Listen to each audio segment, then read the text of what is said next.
आज महाराज जिस विषय पर चर्चा करने जा रहे हैं उसका शीर्षक है ईश्वर की शांति छीन लो। महाराज बता रहे हैं कि बालक जब रोने लगता है तो माँ उसे चॉकलेट पकड़ाकर चली जाती है कि चॉकलेट देखकर चुप हो जाएगा, लेकिन बालक चॉकलेट फेंक देता है और रोना चालू रखता है। माँ फिर आकर उसके सामने 2-4 खिलौने रख देती है, लेकिन बालक खिलौनों की ओर देखता भी नहीं है और रोता ही रहता है। तब माँ सब काम छोड़कर उसे गोद में उठा लेती है और प्रेम से थपथपाकर चुप करा देती है। जब बालक रो रो कर माँ को बेचैन कर देता है, माँ की शांति छीन लेता है, तब माँ को थक कर ऊब कर उसे चुप कराने के लिए गोद में लेना ही पड़ता है। ठीक यही युक्ति भगवान के साथ भी अपनानी है।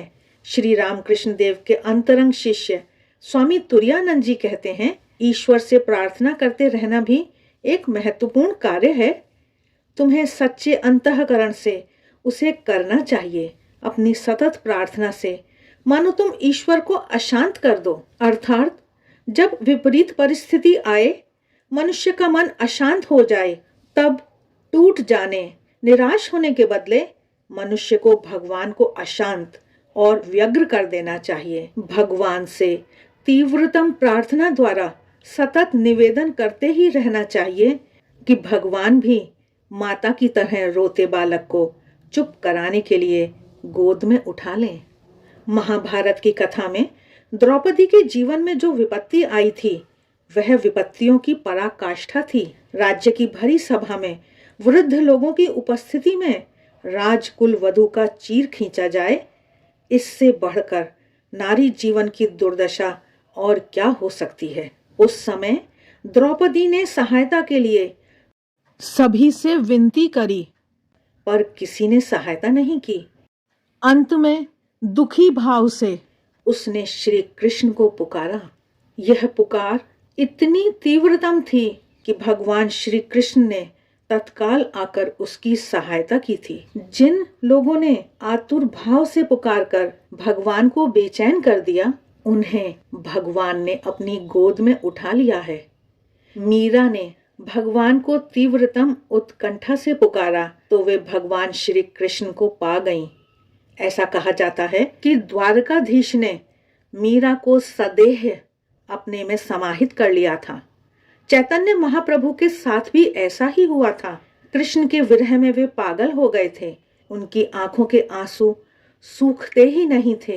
वे भगवान जगन्नाथ मंदिर के गरुड़ स्तंभ के पास घंटों तक खड़े रहकर अनिमेष नेत्रों से जगन्नाथ जी की मूर्ति को देखते रहते थे।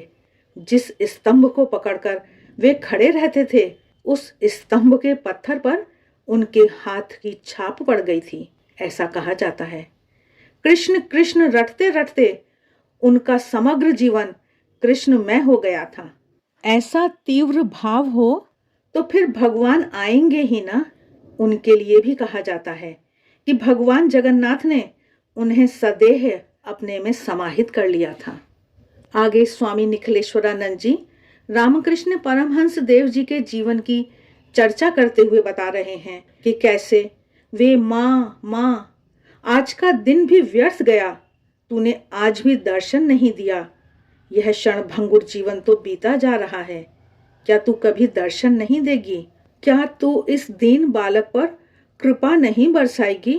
यह कहकर दक्षिणेश्वर के काली मंदिर के छोटे पुजारी अर्थात श्री रामकृष्ण देव धूल में लौटने लगते थे और माँ का दर्शन नहीं होने से तीव्र क्रंदन करने लगते थे। उनके मुंह पर खरोंचें पड़ जाती थीं, पर उन्हें कुछ होश नहीं रहता था, इसलिए लोग उन्हें पागल ब्राह्मण कहते थे। हे माँ, तू सच में है या पत्थर की मूर्ति है? तू मृण्मयी है या चिन्मयी? तू सचमुच है या कल्पना है? यदि है तो दर्शन क्यों नहीं देती? तेरे बिना मेरे प्राण व्याकुल हो रहे हैं। प्रतिदिन इस प्रकार प्रार्थना करने पर भी दर्शन नहीं होने से एक दिन पागल पुजारी अर्थात श्री रामकृष्ण देव ने माँ के मंदिर में जाकर खड्ग हाथ में लेकर, माँ तेरे दर्शन के बिना जीना व्यर्थ है कहकर तलवार को अपनी गर्दन के ऊपर उठाया, तभी मिट्टी की मूर्ति में से ज्योतिर्मय रूप प्रकट हुआ। उनके हाथ से खड्ग गिर पड़ा, वे स्वयं भी नीचे गिर पड़े। इसके बाद क्या हुआ, उन्हीं के शब्दों में, और मैं बेहोश होकर जमीन पर गिर पड़ा।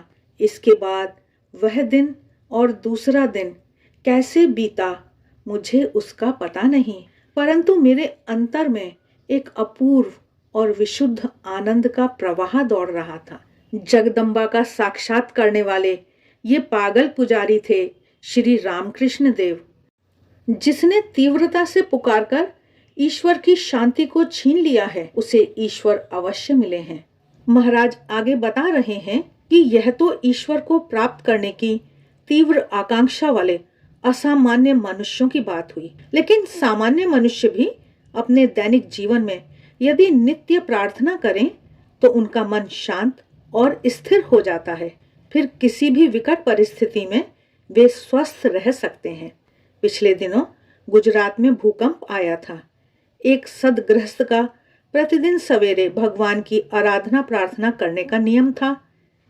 उस समय वे प्रार्थना में बैठे थे। भूकंप आया तो पत्नी रोने लगी। उन्होंने पत्नी से कहा, इस प्रकार घबराने से कुछ नहीं होगा, और पत्नी का हाथ पकड़कर सुरक्षित बाहर निकल गए। जो व्यग्र होकर रोने धोने लगे, वे कुछ ही क्षणों में मकान गिरने से दब गए। महाराज बता रहे हैं कि प्रार्थना ने उन्हें स्वस्थ रहने की शक्ति और अनासक्ति प्रदान की थी। कठिन परिस्थितियों में प्रार्थना और नाम स्मरण अविचलित रहने का बल देते हैं। गुजरात में भूकंप के समय एक महिला और उनकी बेटी मलबे में दब गईं। 12 वर्ष की बेटी के ऊपर एक बड़ा पत्थर आ रहा था। यह देखकर उस दबी हुई स्थिति में भी मां ने अपने दोनों हाथ से धक्का मारकर उसे धकेल दिया। फिर माता पुत्री उसी स्थिति में भगवान का सतत स्मरण करती रहीं। कितनी बार बचाओ बचाओ आवाज लगाई, पर किसी ने नहीं सुनी। दोनों का गला बैठ गया। फिर दोनों भगवान की जैसी इच्छा सोचकर प्रार्थना करती रहीं। अंत में मदद आई। 9 घंटे तक मलबे में दबे रहकर भी दोनों सुरक्षित निकाल ली गईं। यह है प्रार्थना की शक्ति। प्रार्थना मनुष्य और ईश्वर के बीच सेतु की अर्थात पुल की भूमिका निभाती है। भगवान के सामने सच्चे भाव से निवेदन करने के बाद भगवान ऐसी परिस्थिति का निर्माण करते हैं कि मनुष्य कठिनाइयों से शीघ्र पार हो सकते हैं। प्रार्थना से मनुष्य की आंतरिक शक्ति बढ़ती है। उसमें आत्मविश्वास जागता है कि भगवान अब मेरी स्थिति जानते हैं। बस इतनी सी बात व्यक्ति को विपत्ति से पार करने के लिए पर्याप्त है। रविंद्रनाथ ठाकुर की प्रार्थना है, हे प्रभु, संकटों में तुम मेरी रक्षा करो। ऐसी मैं प्रार्थना नहीं करता हूँ, लेकिन संकट देखकर मैं भयभीत नहीं हूँ, यही चाहता हूँ।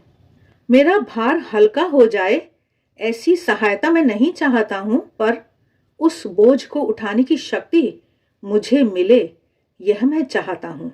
दुख और भय से मेरा मन व्यग्र हो तो तुम मुझे सांत्वना दो, ऐसी मेरी मांग नहीं है, लेकिन उन दुखों पर विजय प्राप्त कर सकूं, ऐसी शक्ति मुझे मिले, मैं यही मांगता हूँ। महाराज कह रहे हैं कि ऐसी प्रार्थना करने से भले ही दुख दूर न हो, पर उस दुख को सहन करने की शक्ति अवश्य बढ़ती है। ऐसी शक्ति मिलने के बाद दुख का जोर कम हो जाता है।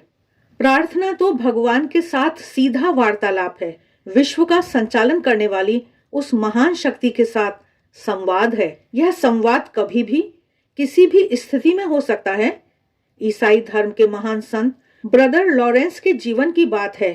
वे सेना में थे। लड़ाई में उनका एक पैर कट गया था। फिर वे ईसाई धर्म के एक संघ में जुड़ गए। संघ में उन्होंने 26 वर्षों तक रसोई घर में काम किया। उनके जीवन में जब कोई कठिनाई आती या उन्हें कुछ समझ में नहीं आता तो वे भगवान के साथ बातें करते थे। हे भगवान, आपके सिवाय इस जगत में मेरा कोई नहीं है। मुझे कुछ समझ में नहीं आता, आप ही मुझे समझाइए, सिखलाइए और मार्गदर्शन कीजिए। इस प्रकार वे हृदय से भगवान को जो कुछ कहते थे, बाद में उन्हें लगने लगा जैसे भगवान सुन रहे हैं। आश्चर्यजनक रूप से उन्हें कठिनाइयों में मार्ग मिलने लगा। भीतर से सब कुछ स्वयं ही समझ में आने लगा। इस प्रकार भगवान से बातें करते हुए उन्होंने भगवान के साथ एकात्मता स्थापित कर ली थी और वे ईसाई धर्म के महान संत बने। उनकी पुस्तक प्रभु में जीवन, the practice of the presence of God में उनकी प्रभु के साथ आत्मीयता का दर्शन होता है। उसमें वे कहते हैं, प्रारंभ में जब मैं संघ से जुड़ा तब भगवान का स्मरण मेरे लिए जितना कठिन था, उतना ही कठिन अब मेरे लिए ईश्वर को विस्मरण करना हो गया है।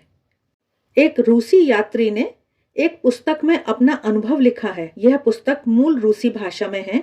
इसका अंग्रेजी अनुवाद the way of a Pilgrim है। 19वीं शताब्दी का एक गरीब रूसी, जिसका कोई परिवार, जमीन जायदाद नहीं, अपंग होने से कार्य करने में असमर्थ, कंधे पर एक छोटा सा थैला लटकाकर भगवान की खोज में निकल पड़ता है। बाइबल में लिखा हुआ वाक्य अविरत प्रार्थना करते रहो उसके मन में दृढ़ रूप से अंकित हो गया था, परंतु यह वाक्य उसे समझ में नहीं आता था। उसने कितने ही पादरियों से पूछा, पर उसे किसी से भी संतोषप्रद उत्तर नहीं मिला। अंत में एक वृद्ध पादरी ने उसे प्रार्थना सिखाई, प्रभु यीशु मुझ पर कृपा करो। यह प्रार्थना सतत किस प्रकार करनी चाहिए, इसकी विधि बतलाई। प्रारंभ में प्रार्थना करना कठिन लगा, पर बाद में हमेशा मन में वह प्रार्थना होने लगी। उसने वृद्ध पादरी को कहा, अब मुझे बाइबल का यह वाक्य ठीक समझ में आ गया है कि कोई भी काम करते हुए प्रार्थना रुकनी नहीं चाहिए। इस अविरत प्रार्थना से उस पर ईसा मसीह की ऐसी कृपा हुई कि वह प्रभु को प्राप्त कर सका। महाराज आगे बता रहे हैं कि गांधी जी प्रार्थना को मन का आहार कहते हैं, परंतु आजकल कितने लोग मन को आहार भोजन देते हैं। मन बेचारा इस आहार भोजन के अभाव में दुर्बल और रोगी बन जाता है।